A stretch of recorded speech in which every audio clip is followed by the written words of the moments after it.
میرا نام رفت چودھری ہے. میں الہدا کے سیکنڈ بیچ کی اسٹوڈنٹ تھی اور اس وقت میں حفظ برانچ جو الہدا کی ہے F8 میں اس میں ایز اے ہیلپر کام کرتی ہوں اور تھوڑا سا ٹائم جو ہے وہ میں ان چھوٹے بچوں کے ساتھ گزارتی ہوں.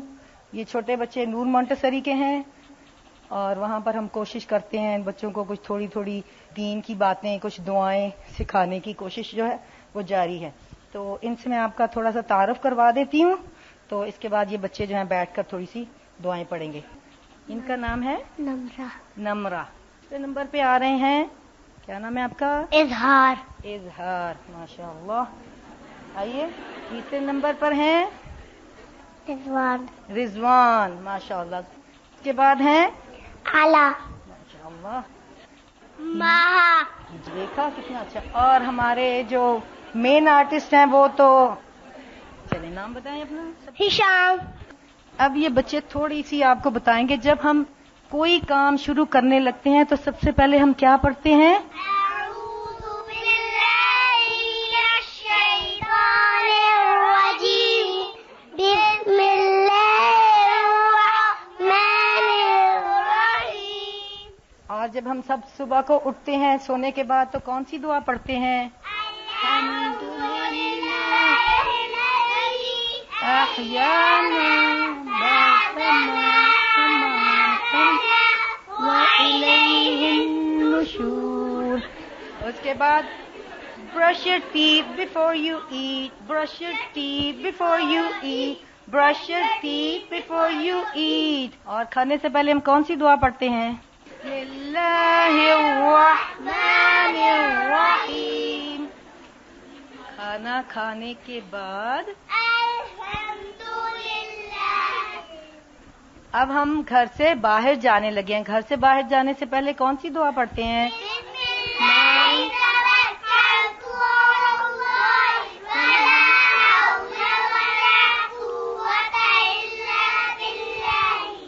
اور گھر کے اندر آنے کے لیے بسم اللہ ولجنا وبسم اللہ خرجنا وعلی ربنا توکلنا.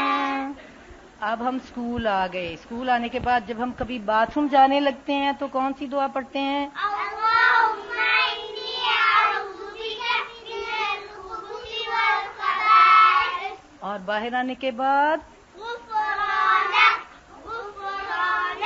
اور جب ہمیں کوئی اچھا کام ملتا ہے یا ہم کسی چیز کو خوش ہوتے ہیں تو کیا کہتے ہیں؟ ماشاء اللہ. اور جب کبھی غصہ آتا ہے کوئی چیز سے ہم ناراض ہوتے ہیں تو کیا کہتے ہیں؟ اعوذ باللہ من الشیطان الرجیم. اور چھینک آ جائے الحمدللہ. اور اس کے جواب میں اور جب کبھی ہمارے پیارے رسول محمد صلی اللہ علیہ وسلم کا نام آتا ہے تو ہم کیا پڑھتے ہیں؟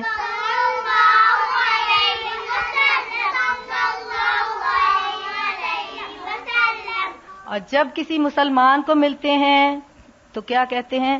السلام علیکم ورحمۃ اللہ وبرکاتہ. اس کے بعد پھر کیا ہوتا ہے؟ سونے سے پہلے brush your teeth before you sleep, before you sleep, brush your teeth before you sleep. اور سونے سے پہلے دائیں سائڈ پہ ہاتھ رکھے یعنی رائٹ سائڈ پہ کون سی دعا پڑھتے ہیں؟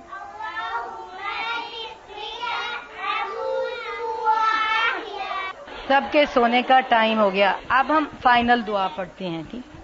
اللہم اجعل فی قلبی نورا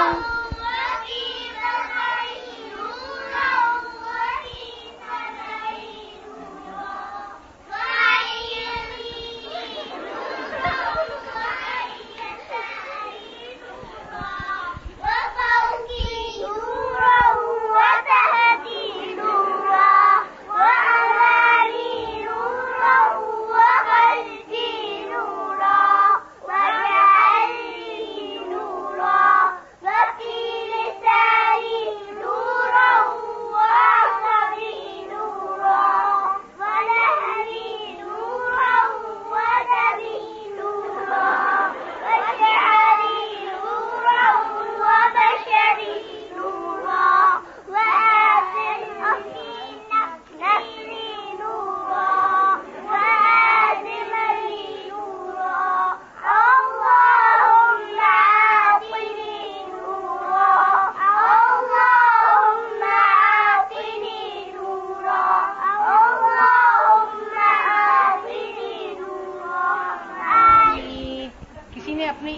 اپنے لیے دعا مانگنی ہے تو دیکھیں. اللہ میاں ہم سب کو جنت میں جگہ دے دے. اللہ تعالیٰ ہم سب کو شیطان سے دور کر دے. اللہ تعالیٰ ہم سب کو جنت میں جگہ دے دے. اللہ تعالیٰ ہم کو ٹافیز کا ڈبہ دے دے. اللہ تعالیٰ ہم سب کو نیک بنا دے. اللہ تعالیٰ ہم سب کو جنت میں جگہ دے دے. اللہ تعالیٰ ہم سب کو شیطان سے دور کر دے. اللہ تعالیٰ ہم سب کو نیک بنا دے. ہم سب کو جنت پہ جگہ دے. آمین. اللہ تعالیٰ مجھے نیک بنا دے. اللہ تعالیٰ ہم سب کو جنت میں جگہ دے. جتنے بھی لوگ ہیں ہم سب کو شیطان سے دور کر دے. اللہ تعالیٰ ہمیں جنت میں جگہ دے. اب شام نے پڑھنا کہتے ہیں شام سے کہیے کہ وہ طلع البدر علینا کریں گے. طلع البدر علینا من ثنیات الوداع وجب الشکر علینا ما دعا للہ داع.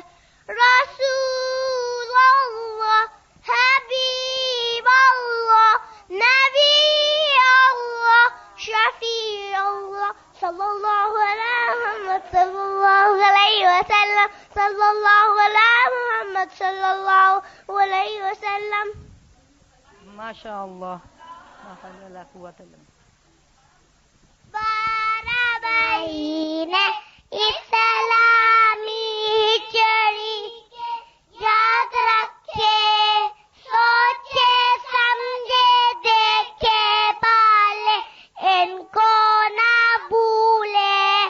پہلا محرم دوسرا ظفر ان دونوں کے پیچھے پیچھے ربیع الاول ربیع الثانی جمادی الاول جمادی الثانی. باقی چھ کی ہے ترتیب رجب شعبان رمضان شوال کا ذی. شاباش. ابھی آپ یہاں بیٹھیں گے بچے ہمارے ساتھ یا باہر جانا چاہیں گے؟ میں چلا جاتا ہوں لیکن 7 اپ کچھ نہیں لوں گا. 7 اپ نہیں لوں گا. اچھا لائن میں ہشام. حضور صلی اللہ علیہ وسلم نے فرمایا جب کوئی کھانا کھانے لگو تو کل بیمینک وکل مما یلیک. دائیں ہاتھ سے کھاؤ اور اس سے کھاؤ جو تمہارے قریب ہو. یعنی مثلاً اگر پلیٹ میں کچھ چیزیں دور ہیں اور کچھ قریب ہیں تو دور سے نہیں اٹھاؤ, نزدیک سے اٹھاؤ اور دائیں ہاتھ سے. تو اسی طرح مجلس میں بھی جب آپ بات کا آغاز کرنے لگیں تو دائیں ہاتھ سے کریں اور جو آپ کے قریب ہو اس سے کریں. السلام علیکم. میری باتیں ویسے آپ ہر روز سنتے ہیں اور بہت زیادہ سنتے رہتے ہیں, لیکن یہ کہ ابھی جب یہ بچے پڑھ رہے تھے دعائیں تو میں یہ سوچ رہی تھی, خاص طور پر یہ جو دعا تھی اللہم اجعل فی قلبی نورا والی دعا, تو میں یہ سوچ رہی تھی کہ ان کو کتنے اچھے طریقے سے سکھایا گیا ہے کہ انہیں ہر ورڈ پہ یہ احساس ہے کہ ہمارے جسم کا جو ہر حصہ ہے اس کو بھی اللہ تعالیٰ کی طرف سے عطا کردہ نور میں ڈھل جانا چاہیے. اور میں یہ سوچ رہی تھی کہ میں نے ان بچوں سے ابھی یہ بات سیکھی ہے کہ اگرچہ شعور تو ہوتا ہے مانگتے ہوئے, لیکن شاید اتنا شعور نہیں تھا جتنا ان کا تھا. تو یہ کہ ہر چیز کو جب بھی اللہ تعالیٰ سے مانگیں تو اسی طرح کا شعور ہونا چاہیے جیسا نیچرل اور فطری ان بچوں کا تھا. اور دوسری بات یہ بھی کہ جیسے کہ ہر ایک سے انسان سیکھنے کی کوشش کرے, چاہے وہ بچہ ہے چاہے وہ بڑا ہے. جیسے بشرا نے بھی ابھی آپ کو اپنا ایکسپیرینس بتایا ہے, تو جیسے ہم سب لوگوں کا ایک مزاج بن گیا کہ شادی اور یہ سب کچھ, پھر گھر اور پھر بچے اور پھر یہ سب چیزیں ایسی ہیں کہ ان میں پڑھ کر انسان اپنے دین کے لیے اس کے لیے وقت نکالنا مشکل ہوتا ہے. لیکن یہ ایک مجموعی مزاج بن گیا ہے, اس کو بدلنے کی ضرورت ہے اور بشرا نے پہل کی ہے اور انشاءاللہ تعالی باقی سب بھی اس میں شامل ہوں گے اور یہ پوری قوم کا مزاج بدل جائے گا انشاءاللہ. تو مشکلات تو ہوتی ہیں, جیسے اس کو بھی بہت سی باتیں سننے پڑی, لیکن وہی بات جیسے آج کل ہم بہت زیادہ اس لفظ کو پڑھ رہے ہیں کمٹمنٹ کو, بہت زیادہ پڑھ رہے ہیں آج کل اس کو, اور اس کی مجھے بھی اس کمٹمنٹ کا احساس جو اس بار ہوا ہے وہ پہلے نہیں تھا اتنا زیادہ. تو یہی بات کہ جب کمٹمنٹ ہوگی تو پھر ہر چیز آسان ہو جائے گی اور پھر مشکلات بھی مشکل نہیں لگتی ہیں. بس اتنا کافی. السلام علیکم. مجھے ان چیزوں کا بہت شوق تھا, کپڑوں کا, جیولری کا, اور بہت زیادہ. ہو سکتا ہے ابھی بھی اس کے کچھ غلط اثرات میرے اوپر نظر آتے ہوں, لیکن آج مجھے اپنا آپ بہت ڈفرینٹ لگا. کل بلکہ مجھے تھوڑی فکر ایک دم سے ہوئی کہ اس سے پہلے تو کبھی ایسی کوئی دعوت نہیں گزری تھی. کچھ تو اب گزر چکی ہیں الحمدللہ جب سے الہدا آنا ہوا ہے, لیکن پھر بھی مجھے تھوڑا سا فیل ہوا کہ اچھا کل اس طرح کی کوئی ڈفرینٹ سا اوکیزن ہے تو میں کیا پہنوں گی. ایک دم سے میرے ذہن, اور پھر میں نے ایک دو لڑکیوں سے بھی بات کی, ایک جو ہم لوگ کے جو اسٹاف ممبرز ہیں وہاں پہ, لیکن پھر مجھے خود ہی اپنی بات پہ اتنی ہنسی آئی کہ کیا حرج ہے اگر ہمارے کپڑے بہت اچھے نہ ہو, اور کیا حرج ہے اگر ہماری جیولری بیسٹ نہ ہو اور میک اپ اچھا نہ ہو. اصل بات یہ ہوتی ہے کہ آپ کا دل خوش ہو, اور جن لوگوں سے آپ مل رہے ہو ان کے ساتھ آپ کا ایک آئی ڈونٹ نو جو آپ لوگوں کے ساتھ ایک خاص لگاؤ ہے, شاید میں ایکسپلین نہیں کر سکتی اس کو, اور وہ جو خوشی جو آپ کو حاصل ہوتی ہے اپنوں میں آنے سے, اس کا مجھے آج اتنا احساس ہو رہا ہے, کیونکہ آج آنے سے پہلے میں اپنے آپ کو بہت ڈفرینٹ لگ رہی تھی, اور یہاں آنے کے بعد جو مجھے سکون ملا ہے اور آپ لوگوں سے مل کے جو خوشی ہوئی ہے وہ میں بیان نہیں کر سکتی. اور مجھے یہ لگ رہا ہے کہ جب آپ اللہ تعالیٰ کے لیے اپنے آپ کو کسی بہتر کام میں بزی کر لیتے ہو تو اللہ تعالیٰ اس طرح کی چیزیں آپ کے ذہن سے ہی نکال لیتا ہے جو اس وقت آپ سوچ بھی نہیں سکتے کہ یہ چیز میں چھوڑ سکتا ہوں اور یہ چیز تو میری زندگی ہے. لیکن جب آپ ایک اللہ تعالیٰ کی طرف چلنا شروع ہوتے ہو تو اللہ تعالیٰ آپ کی بہت مدد کرتے ہیں, اور خود بخود یہ چیزیں آپ کے دل میں ان کی پرائیورٹی بالکل کم بلکہ ختم ہو کے رہ جاتی ہے. اور مجھے یہ سوچ کے بہت حیرت ہو رہی ہے آج, اور بہت خوشی ہو رہی ہے. اور آپ سب کو عید مبارک. السلام علیکم. میں یہ نوٹ کر رہی تھی کہ جب ہماری پارٹی ہوتی کہ اسکول کالجز میں ہوتی تھی تو اتنے لوگوں کے سامنے جب چلتے ہوئے تو میں لڑکیوں سے ہی خوف زدہ ہوتی تھی کہ پارٹی پہ جانے سے گھبراتی تھی کہ لڑکیاں جب گیٹ سے انٹر ہوں گے تو اس طرح کے کمنٹس ملیں گے کہ جیسے مارکیٹ سے گزر رہے ہیں نا. تو جب میں یہاں میں دیکھ رہی تھی لڑکیاں اتنے شوق سے میڈم کو آ کے مل رہی ہیں اور ایک دوسرے کو ہم مل رہے ہیں, تو میں دیکھ رہی تھی کہ کس چیز کا ڈفرینس ہے نا, اور کیا وہ اگنورینس تھی جس میں جہالت میں ہم تھے, اور ہم اتنا پارٹی ہوتی تھی اتنی تیاریاں بھی کرتے تھے, اس کے باوجود جو تھا ایک خوف سا طاری ہوتا تھا. لیکن کل میں نے دیکھا کہ کوئی پارٹی کی تیاری بھی نہیں تھی. میں بلکہ سب سے کہہ رہی تھی کہ لاؤ میں کپڑے استری کر دوں تم لوگوں کو, تو کہہ رہے تھے کہ نہیں ایسے ہی چلے جائیں گے, ٹائم ویسٹ ہو رہا ہے نا. تو میں یہ دیکھ رہی ہوں کہ اللہ تعالیٰ کے اس کلام میں اتنی ایک حسن اور خوبصورتی ہے کہ انسان جو ہے وہ اندر سے چینج ہو, اس کا دل چینج ہو جاتا ہے. بس صرف اتنا کہوں گی کہ یہ سال جو آپ کو ایک ملا ہے یہ آپ کا زندگی کا سب سے قیمتی سال ہے. جتنا آپ کا ساتھ قرآن کا اس سال رہے گا باقی زندگی میں ویسا نہیں رہتا. وہ ایک سبق کو یاد کرنے کی جو آپ کے اوپر ذمہ داری ہوتی ہے 8 دفعہ 10 دفعہ, پھر تجوید, پھر سبق سنانا, پھر ٹیسٹ کے لیے ریوائز کرنا, تو اس کو آپ ہمیشہ یاد رکھیں گے. بس صرف اتنی کوشش کریں کہ اس میں اپنا وقت ضائع نہ کریں, اس کو اپنا پورا وقت دیں. لوگ آپ پہ ترس کھائیں گے, ایک وقت آتا ہے اپنے اوپر ترس کھانا شروع کر دیتے ہیں. سارے لوگ تو یہ کر رہے ہیں اور مجھے دیکھو میں ادھر ہوں اور میں بھی ٹریول کر رہی ہوں اور یہ ہے اور وہ ہے. تو اپنے اوپر ترس کھانا چھوڑ دیں اور فخر کریں گے آپ کے ہاتھ میں قرآن ہے اور اللہ تعالی ہم سب سے اپنا کام لے اور اس کو قبول فرمائے. علینا نے جیسے بات کی کہ آپ لوگوں کے لیے بہت قیمتی سال ہے, تو مجھے لگتا ہے جیسے میرے لیے مجھے جو یہ ایک سال ملا ہے انتہائی قیمتی سال ہے, اور میری زندگی کا مجھے لگتا ہے جیسے سب سے زیادہ قیمتی وقت ہے. اور مجھے بعض دفعہ اپنے اوپر اتنا زیادہ مجھے رونا آ جاتا ہے. میں سوچتی ہوں کہ میں اس قابل نہیں تھی جہاں پہ اللہ تعالیٰ مجھے لے آئے, اور دن رات میرے سامنے ایک جیتی جاگتی مثال ہر چیز کی ہوتی ہے. اور آپ لوگ سوچ نہیں سکتے, مجھے اس چیز کا اندازہ اب ہوا ہے کہ یہ واقعی درست بات ہے کہ جب آپ اللہ کی راہ میں نکلتے ہیں تو اللہ تعالیٰ آپ کی وہاں سے مدد کرتا ہے جہاں سے آپ سوچ بھی نہیں سکتے. تو اس چیز کی میں نے مثال دن رات کئی دفعہ اپنے سامنے دیکھی ہے, اور اللہ تعالیٰ نے, میں سمجھتی ہوں کہ مجھے ایک بہت بہت اچھا چانس ملا ہے. اور جہاں تک میں میڈم کو دیکھتی ہوں کہ ہر وقت انہوں نے وہ کس طرح سے اپنا ٹائم اسپینڈ کرتی ہیں, اور وہ ایک لمحہ بھی اپنا ضائع نہیں ہونے دیتی. اگر ایک لمحے کے لیے بھی فارغ ہوتی ہیں تو وہ اس میں کچھ نہ کچھ پڑھتی ہیں یا کسی سے کچھ نہ کچھ سیکھ رہی ہوتی ہیں. اور اسی طرح جب آج صبح ہم لوگ تیار ہونے کے لیے میڈم اٹھنے لگی, اور میڈم کہتے ہیں جاؤ تم بھی تیار ہو, میں بھی تیار ہوتی ہوں, اور تقریباً 5-7 منٹ ہوں گے کہ میڈم بالکل تیار ہو کے نکل آئی, اور میری ایک چیز ادھر تھی ایک چیز ادھر, میں دوڑتے بھاگتے آخری وقت ہمیشہ کی طرح میں جب آئی اور آپ دیکھیں کہ ہم سب سے شاید اچھی میڈم ہی لگ رہی ہیں اور میڈم سے 5 منٹ میں شاید تیار ہوئی ہیں. تو بس میں یہی کہوں گی کہ ہم لوگوں کو میڈم کی زندگی سے بہت کچھ سیکھنا ہے. صبح جب میں آئی ہوں تو میں نے دیکھا لوگ بہت اچھی طریقے سے تیار ہو کے آئے ہیں. تو پہلے میرا کل بالکل ارادہ نہیں تھا کہ میں تیار ہو کے جاؤں گی, میرا خیال تھا گاؤن پہن کے بیٹھ رہوں گی, لیکن پھر میں نے سوچا کہ یہ خوشی تو ہمیں اللہ تعالیٰ کی طرف سے ملی ہے کہ ہمارے 10 سپارے ختم ہوئے ہیں اور سب لوگ بھی اتنی اچھی طرح تیار ہوئے ہیں. سب آپ لوگ اپنی نیت کو چیک کریں کہ وہ کس وجہ سے تیار ہوئے ہیں, تو ان کا یہ کام بھی ان کے دین کی راہ میں ہی ہوگا. میں اتنا کہوں گی جب ہمارا ختم القرآن ہوا تھا میرے پاس ایک دعا نکلی تھی کہ میں الہدا دوبارہ آ سکوں. تو الحمدللہ یہ میرا 3rd ایئر ہے, بیکاز قرآن سے ایک اٹیچمنٹ ہو جاتا ہے. اور جب میں سوچتی ہوں اگر میں گھر میں ہوتی اور فار ایگزامپل صبح قاری صاحب کی کلاس نہ اٹینڈ کر سکتی ہوں, میڈم کی کلاس بھی, تو یہ اللہ کا ایک فضل ہے, توفیق ہے کہ ان نے ہمیں دی ہے. السلام علیکم. میں وہی بات کہوں گی جو الینا وجی نے کہی تھی کہ آپ کا یہ والا سال بہت قیمتی ہے, اور اس لحاظ سے کہ ہم دیکھتے ہیں ہم لوگوں کو تفسیر سمجھ میں تو آ رہی ہوتی ہے, لیکن جس طرح سے آپ لوگ لکھتے ہیں, جس طرح آپ لوگ کمیٹیڈ ہیں اس وقت, اس طرح ہم نہیں ہیں. اور ہم بس دن میں جا کے دہراتے بھی نہیں ہیں اور بس گھر کے کاموں میں مصروف ہو جاتے ہیں, تو اس طرح سے وقت نہیں لگا رہے ہوتے, اور کبھی کبھار ناظرے کی بھی مشکل سے ہی وقت ملتا ہے. تو یہ وقت بہت قیمتی ہے, اس لیے آپ لوگ وقت ضائع مت کیجیے گا. مجھے جس چیز کا سب سے زیادہ احساس ہوا تھا وہ یہ کہ جب ہم کورس کر کے نکل جاتے ہیں تو مائنڈ میں ایک کلاس ہوتی ہے کہ ہم ویسے انہی لوگوں کو پڑھائیں گے اور سامنے کلاس ہونی چاہیے, لیکن بعد میں نے سوچا کہ سب سے زیادہ ضروری گھر والوں کو پڑھانا ہے. تو کوشش کرنی چاہیے کہ ہم گھر والوں کو پڑھائیں اور اپنے بہن بھائیوں سے شروع کریں, کیونکہ انہیں پڑھانا زیادہ مشکل ہوتا ہے اور سمجھانا بھی زیادہ مشکل ہوتا ہے.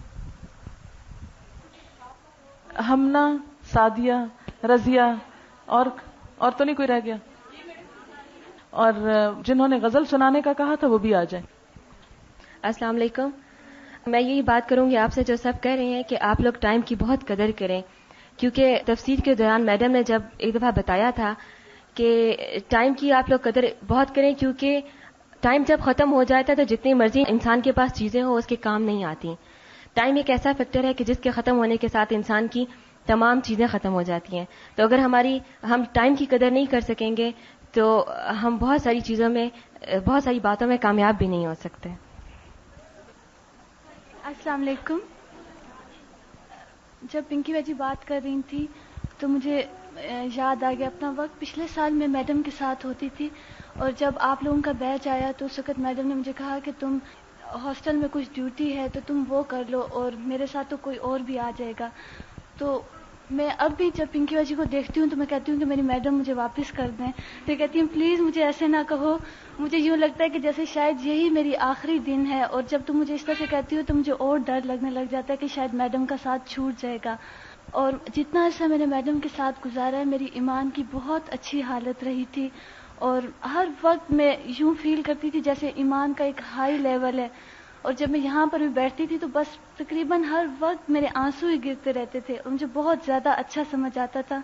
لیکن اس کی نسبت اب جب میں جو مجھے ڈیوٹی ملی ہے اس میں اتنا نہیں سیکھتی تھی, اور مجھے وہ اللہ تعالیٰ کی اس میں بہتری ہوگی کہ اللہ تعالیٰ نے مجھے یہاں پر رکھا ہے. لیکن میں اب حسرت بری نظروں سے اپنی بہن کو دیکھتی رہتی ہوں, اور ان کے اگلے سال انشاءاللہ شادی ہو جائے گی, اور پھر انشاءاللہ پھر نئے لوگ بھی کافی تیار ہو جائیں گے جو کام سنبھال لیں گے, اور میں اپنی میڈم پاس واپس آ جاؤں گی. السلام علیکم ورحمۃ اللہ وبرکاتہ. مجھے میڈم کی خدمت کا بہت شوق تھا, لیکن مجھے اس بات سے بہت خوف آتا تھا, اور میں دعا تو کرتی تھی اللہ تعالیٰ موقع دے, لیکن اس سے زیادہ یہ خوف آتا ہے کہ میں شاید ان کی خدمت کا حق کبھی بھی ادا نہیں کر سکتی, بلکہ یقیناً مجھ سے ایسی غلطیاں ہوں گی کہ جو ان کے کام میں رکاوٹ بن جائیں گی. تو اس لیے ایک بات سب سے یہ کہنا چاہوں گی کہ ساری امت کے لیے اور ہم سب ایک دوسرے کے لیے رونا سیکھ لیں کہ حضور صلی اللہ علیہ وسلم اور صحابہ کرام جن کا یہ دین اور یہ سب کچھ ہم پڑھ رہے ہیں, تو انہوں نے صرف علم نہیں حاصل کیا تھا اور سیکھا نہیں تھا اور قرآن کو پڑھا نہیں تھا, بلکہ ایک دوسرے کے لیے اور سب لوگوں کے لیے رونا سیکھا تھا. اور دنوں کو تو جاگ کے گزارا جائے, راتوں کو بھی جاگ کے گزارا جائے, اور کچھ لمحات ایسے ہوں کہ جب رو کے ہم سب کے لیے دعا کریں, اور یہ جو دعائیں ہوں گی انشاءاللہ اللہ تعالیٰ ان دعاؤں کی بنیاد پر لوگوں کے دلوں کو ضرور پھیر دے گا انشاءاللہ تعالیٰ. مجھے آپ لوگوں کو یہ کہنا تھا, کیونکہ تبلیغ کے لیے جب آپ لوگ نکلیں گے آئندہ تو بہت مشکلات آئیں گی، لیکن آپ جب بھی کسی کی خیر خواہی کا سوچیں تو پھر اس کو کبھی چھوڑیں نہ. مطلب بے شک آپ کو گالیاں پڑیں، کچھ بھی پڑے، لیکن آپ اس پہ جمے رہیں. اور میں نے یہ دیکھا ہے کہ اللہ اگر اس کو ہدایت دے گا تو اس میں کچھ نہ کچھ آپ کا حصہ ڈال دے گا انشاءاللہ، اور وہی حصہ ہمیں قطرہ قطرہ کر کے ہی سمندر بنانا ہے. تو کبھی بھی ایک تو کسی کام کو بھی چھوٹا نہ سمجھیں، اور ہمیشہ دوسروں کی خیر خواہی چاہیں، اور کبھی کسی سے نا امید ہو کر اس کو تبلیغ کرنا نہ چھوڑیں. یہاں آنے کے بعد مجھے سب سے زیادہ احساس اللہ تعالیٰ کی موجودگی کا ہوا. ایک دفعہ ہمیں سر پڑھا رہے تھے اور ٹیسٹ ہو رہا تھا، اور انہیں جلدی کلاس سے نکلنا تھا، تو انہوں نے اس پہ بورڈ پہ لکھ دیا کہ اللہ موجودن، اور اس کے بعد مجھے اللہ تعالیٰ کا ہر جگہ موجودگی کا احساس ہوا. جو بھی کوئی گناہ کرنے لگے یا کوئی خیال بھی ذہن میں آ جاتا تو فوراً یہ بات ہوتی تھی کہ اللہ تعالیٰ مجھے دیکھ لو. امی آئی آ جائیں. السلام علیکم. آپ سب کو میری طرف سے عید مبارک ہو، اور آپ کے 10 پارے ختم ہونے پہ بھی آپ سب کو مبارک ہو. شرارتی تو نہیں ہے، بچپن کا قصہ، یہ بچپن سے ہی شرارتی نہیں تھی. بات یہ ہے کہ بچپن سے ہی بڑی خاموش طبع اور بڑی سنجیدہ تھی. بچپن میں اس نے سب سے پہلے تو 9 ماہ کی عمر میں چلنا شروع کیا، اور ہر وقت کلمے کا ذکر بھی کرتی تھی. سب سے پہلے اس نے کلمہ ہی سیکھا تھا پڑھنا، لا الہ الا اللہ. کبھی کبھی ابو کے گود میں بیٹھتی تھی نا تو ابو کے جیبوں میں ہاتھ ڈال لیتی تھی. کہتے تھے ابو پیسے کہاں ہیں؟ کبھی جیب میں نہ ہونا تو وہ کہتے تھے وہ تو ختم ہو گئے. تو یہ کہتی تھی نہیں، پیسے وہ دراز میں پڑے ہیں، پیسے ختم نہیں ہوئے، ابو پیسے ہیں. تو ایک ہمارا نوکر تھا، اس کا نام تھا خان بابا، تو وہ اسے بہت پیار کرتا تھا. اس کی ایک بازو کٹی ہوئی تھی، تو وہ کہتا تھا مجھے کیا کہو گی. وہ خود جو پیار کرتا تھا اسے بڑی چیزیں لے کے دیتا تھا. تو یہ کہتی تھی کہ میں اپنے ابو کو تو جی کرتی ہوں، امی کو بھی جی کروں گی، اور بابا خانوں کا کیا کہوں گی. پھر جب یہ بڑی ہوئی، 6.5 سال کی عمر میں انہوں نے قرآن مجید ختم کیا. میں خود پہلا سبق میں نے انہیں پڑھایا تھا، اور میں خود ہر روز گھر میں پڑھاتی تھی. 30واں پارہ بھی انہوں نے یاد کیا تھا. پہلے ہماری مرضی تھی کہ ان کو حفظ کروائیں، بعد میں اس کے ابو نے کہا کہ حفظ سے زیادہ اچھا ہے کہ ان کو تعلیم دیں، یہ بچیاں پھر بھلا دیں گی تو مشکل ہو جائے گا، اتنا بوجھ نہ ڈالیں. 6.5 سال کی عمر میں انہوں نے قرآن ختم کیا. جب اس کے بعد ہم نے ان کو دوسری کلاس میں، پہلے میں نے گھر تیاری کر کے دوسری کلاس میں داخل کروایا اس کو. جب اسکول میں داخل ہوئی تو ان کی ہمیشہ پوزیشن ہی ہوتی تھی، ہر منتھلی ٹیسٹ میں بھی اور ہر سالانہ ٹیسٹ میں بھی ہمیشہ انہوں نے پوزیشن حاصل کی ہے. اور جب یہ 7ویں کلاس میں تھی نا تو اس کو اپنے استاد کہتے تھے کہ اپنی امی کو کیوں نہیں بلاتے، آپ کی امی کدھر ہیں، وہ کون سی ہیں، آپ اتنی لائق بچی ہیں، کبھی آپ کی امی نہیں آئی. پھر انہوں نے مجھے خصوصی طور پہ بلایا، وہ میں گئی تو بڑی مجھے مبارکیں دیتی تھی اور مجھے گلے لگاتی تھی کہ آپ کی بچی کتنی لائق ہے اور کتنی اچھی ہے، اور شرارتی بھی نہیں کرتی تھی اسکول میں بھی اور کلاس میں بھی. ایک بات یہ تھی کہ یہ ہمیشہ جب نئی کلاس میں آنا تھا نا تو اس آنے والی کلاس کا کورس پہلے ہی ختم کر لیتی تھی. چھٹیوں میں اس کی تیاری پہلے ہی ہو جاتی تھی. سب سے اہم بات یہ تھی. اس کے ابو کو بھی بڑا شوق تھا اور یہ خود بھی بڑی چاہت رکھتی تھی پڑھنے کے لیے. تو جب میٹرک کا اس کا امتحان دیا ہے تو اس وقت یہ بہت بیمار تھی. اس کے ہاتھ پاؤں پہ نا دانے سے نکلے ہوئے تھے. وہ دانے کی وجہ سے بڑی مشکل سے انہوں نے پیپر دیے. اس سے پہلے بھی 1 ماہ بستر پہ رہی، لیکن پھر بھی نمبر اس کے کافی زیادہ 700 سے اوپر تھے. تو ان کے ابو کو لوگوں نے نا دکان پہ آ کے، اپنے کلینک پہ آ کے مبارکیں دی کہ آپ کی بچی کو مبارک ہو، بہت لاحق ہے. ویسے میں نے اپنی بچیوں سے نا گھر کا کام نہیں لیا مجبور کر کے، کوئی بھی کام میں نے نہیں کہا. ان کے ابو کہتے تھے جو کام کروانا ہے نا وہ خود نوکروں سے کروا لیں، وہ پیسوں سے ہو سکتا ہے لیکن تعلیم پیسوں سے حاصل نہیں ہو سکتی. اس لیے میں اس بات پہ خوش ہوں کہ میں آؤں اور بچے اور آپ بھی بے شک مل جائیں، سب لوگ کرسیوں پہ بیٹھیں، پلنگوں پہ بیٹھیں اور پڑھیں. میں اس پہ خوش ہوتا ہوں. دنیا کے کام مجھے نہیں اچھے لگتے. سب چیزیں پیسوں سے مل جاتی ہیں، کام ہو جاتے ہیں، سویٹر بنے جاتے ہیں، لیکن یہ کام نہیں ہو سکتا. پھر اس نے میٹرک کا امتحان پاس کیا تو ساتھ ہی ترجمہ بھی ختم کر دیا. اس کے بعد ہم نے بہت بڑی دعوت کی اس کے ختم پہ. اس کے ابو نے سب لوگوں کو آم کھلائے اور دودھ شربت پلایا. اس پہ بھی انہوں نے تقریر بھی کی تھی. یہ بولنا شروع سے ہی سیکھ گئی تھی, اس انٹرسٹ بھی تھا, کیونکہ ہمارے گھر میں ان کے ابو بھی تو ایسے ہی تھے نا, وہ بھی یہ کام کرتے تھے, تبلیغ کا کام. ویسے میٹرک کے امتحان کے بعد اس نے سر گھر کے کام سیکھے اور مجھے کہا تھا کہ امی اب آپ بالکل نہ کام کریں, مجھے بتاؤ. یہاں تک اس نے وہ گندم صاف کرنا ہوتی ہے نا, وہ بھی لے کے بیٹھ گئی تھی کہ یہ بھی مجھے سکھاؤ, یہ بھی میں کر لوں. شادی ہمارے گھر میں ہم ہمیشہ سے شروع سے ہی سادہ طور پہ ہوتی ہے, کوئی اس میں رسم و رواج کا کچھ نام تک نہیں ہوتا. اللہ تعالیٰ ان سب کو بچیوں کو نیک بنائے اور دین کی تبلیغ کرنے کی توفیق عطا فرمائے اور صحت یاب رکھے, اور میری بیٹی کو بھی اللہ تعالیٰ زندگی لمبی دے اور صحت یاب رکھے. آمین. بیٹیوں کو کہا ہے, سب بیٹیوں کو لو, آپ پھر کہہ دیتی ہوں. میرے بچے تو ماشاء اللہ 13 پیدا ہوئے, 8 بیٹے اور 5 بیٹیاں. یہ اللہ کی بھی خاص رحمت ہے کہ ان کے ابو عالم دین تھے, اور میری بھی ساری کوشش تھی کہ میرے بچے پڑھ لکھ جائیں, لیکن برڈن تو میری عمر پہ بہت زیادہ رہا ہے. بچوں کی میں نے ہر طرح سے اپنی جان لڑائی ہے کہ ان کو کوئی کام بھی نہیں کرنے دیا, اور خود میں ان کا یونیفارم تک بھی خود ہی تیار کرتی تھی اور خود ہی دھو کر دیتی تھی ہمیشہ. اور جب بچے اسکول بھیج دیتی تھی نا, صبح میں 4 بجے اٹھ جاتی تھی. پہلے تو تہجد کی نماز پڑھتی تھی, پھر اس کے بعد میں قرآن کی تلاوت کرتی تھی, اس کے بعد فجر کی نماز, اور فجر کی نماز کے بعد پھر میرا ان کا اٹھانا. اور بچیاں تو اٹھ جاتی تھیں پہلے ہی, جب بڑی ہو گئی ہیں تو اٹھ جاتی تھیں, ان کے ابو کے پاس بیٹھ جاتی تھیں پڑھنے کے لیے. اور وہ بھی ایک کلاس لیتے تھے ہمیشہ شروع سے ہی.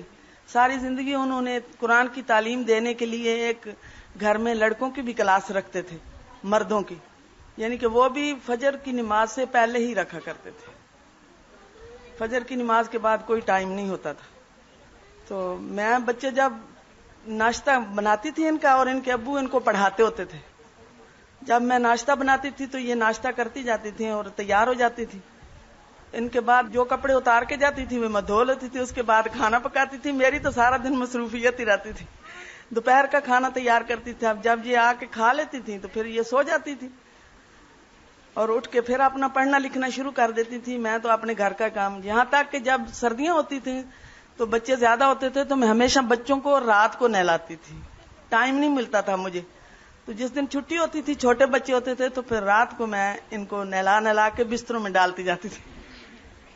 اور ایک آدھ ہیلپر تو میرے ساتھ, یعنی کہ کام کرنے والا, برتن صاف کرنے والا اور گھر کی صفائی کرنے والا تو ہوتا ہی تھا.